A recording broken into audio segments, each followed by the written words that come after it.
Metals में आज याद रखिएगा अनवाइंडिंग हो रही है और अनवाइंडिंग के बाद शुरू होता है शॉर्टिंग का प्रेशर। इस बीच जरा निफ्टी लेके आइए और 14,260 यानी आपने मार्च की सीरीज का एक पैनिक लो वॉलेट कर दिया।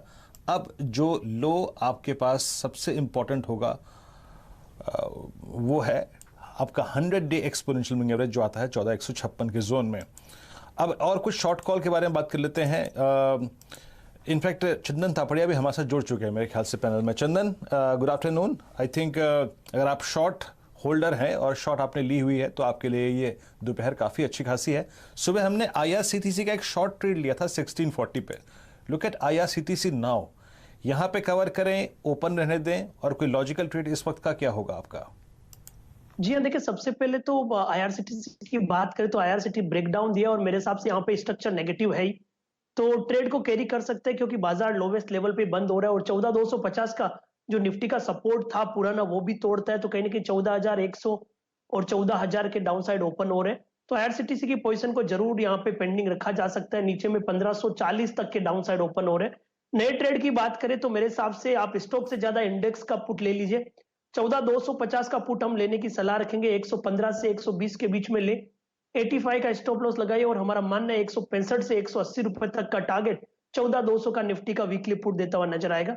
तो IRCTC की वीकनेस है, साथ में निफ्टी एक इंपॉर्टेंट लेवल तोड़ रहा है और बैंक निफ्टी में वीकनेस है, तो 14,200 की पुट को ले जा सकते हो और उसको एज ए BTST और एज ए ट्रेडिंग आइडियाज भी यहाँ पे कैरी करना चाहिए।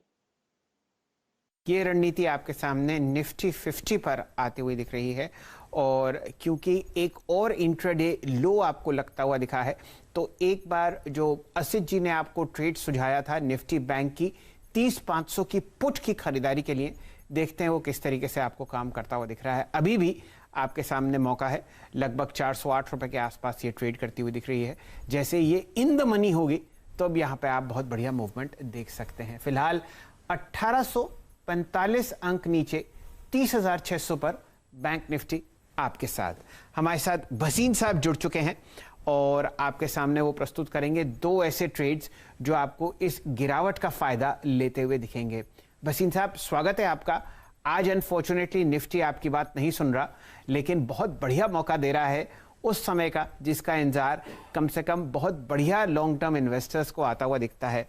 अच्छा समय और अच्छे प्राइसेस कभी भी बाजार में साथ नहीं जुड़ते। आपकी रणनीति आज के लिए? Good afternoon. तो बिल्कुल आपने सही टिप्पणी दी, fear and greed go hand in hand.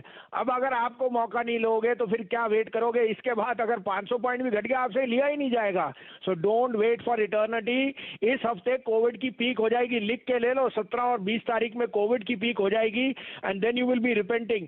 जितने फॉरेन ब्रोकरेजेस आपको अपग्रेड करने थे अर्निंग्स, अब वो आधे % से घबराहट में है।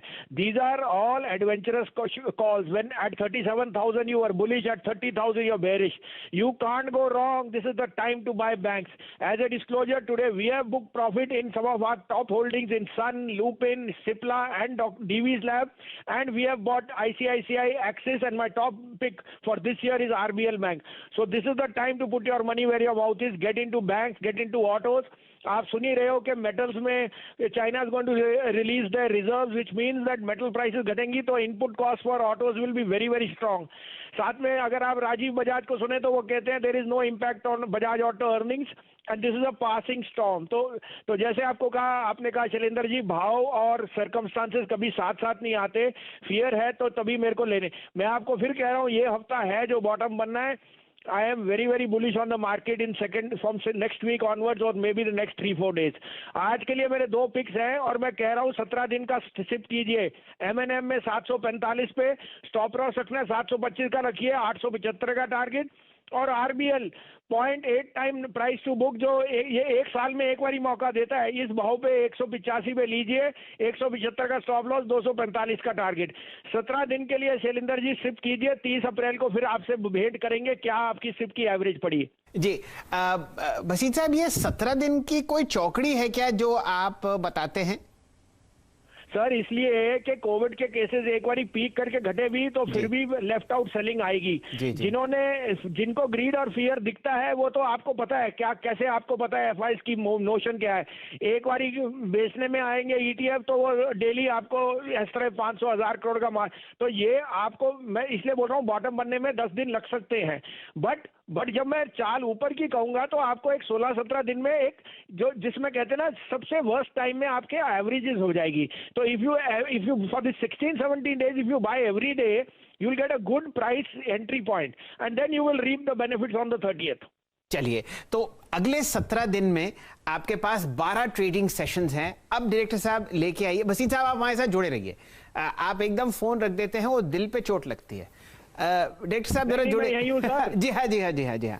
मैं आपसे एक प्रश्न और पूछूंगा। जरा ये मैं स्क्रीन पर आरबीएल का चार्ट दिखाना चाह रहा था। डायरेक्टर साहब लाइए, बहुत ही लंबी अवधि का चार्ट आपके सामने। 260 रुपए से करेक्ट कर 188 और ये लोएस्ट लेवल आपको दिख रहा है नवंबर का। अगले 17 दिन यानी कि अप्रैल 30 तक आपको भसीन साहब राय दे रहे हैं कि रोज अगले 12 सेशन में आप थोड़ा थोड़ा आरबीएल खरीदें ताकि आपका एवरेज बन जाए। अब ये रही आरबीएल की बात। यही चार्ट डायरेक्टर साहब आप बनाइए महिंद्रा एंड महिंद्रा का। यही पोजीशनिंग आपको उस स्टॉक की आती हुई दिखेगी। यहां पर आपके सामने 752 का प्राइस है और आपको इधर जो 200 डीएमए है वो है 700 रुपए। तो ये रणनीति आपको फिलहाल स्क्रीन पर बिल्कुल क्लियर है। अगर आप इस ट्रेड में हिस्सा लेना चाहते हैं तो अगले 12 सेशंस के लिए एमएनएम में और एसआईपी के जरिए एमएनएम और आरबीएल बैंक में को फ्रेंड्स मिलते हैं अगले वीडियो के अंदर। जब तक के लिए गुड बाय।